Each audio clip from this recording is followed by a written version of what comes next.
आज या ठिकाणी मी आपणास याद्वारे माहिती देत आहे की खेड तालुक्यामधील खराबवाडी व गोलेगाव या दोन गावांमधील गायरानाचे अतिक्रमण निष्कासन करण्याचा जो माननीय उच्च न्यायालयाचा आदेश आहे त्यानुसार कार्यवाही करण्यात येणार आहे। त्या दोन्ही गावांमधील पहिल्या टप्प्यामध्ये व्यावसायिक अतिक्रमणे निष्कासित करण्यात येतील।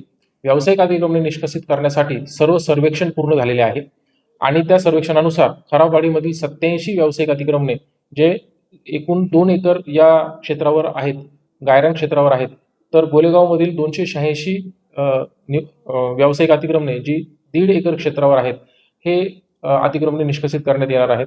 त्यांना नोटिसेस बजावण्याचे काम हे कालपासून सुरू आहे, ते आज दुपारपर्यंत संपेल आणि त्यानंतर 24 तासाची त्यांना मुदत देण्यात आलेली आहे। याद्वारे मी सर्व संबंधित नागरिकांना विनंती करीत आहे की त्यांनी आपले अतिक्रमण असेल तर ते काढून घ्यावे, जेणेकरून त्यांना कोणत्याही प्रकारे त्रास होणार नाही। अन्यथा आम्ही ते शासकीय खर्चाने निष्कासित करू आणि त्याचा जो अधिभार आहे तो त्या संबंधित नागरिकाकडून वसूल करण्यात येईल। त्याचबरोबर खेड तालुक्यामधील याच 2 गावांमधील व इतर सर्व गावांमधील गायरान जमिनीवरील अतिक्रमणे जी निवासी आहेत ती ह्या पावसाळा संपल्यानंतर म्हणजे 30 सप्टेंबरच्या नंतर निष्कासित करण्यात येतील। त्यांचं सर्वेक्षणाचं आणि त्यांना नोटिसेस बजावण्याचे जे कामकाज आहे ते सुरू करण्यात आलेलं आहे। धन्यवाद।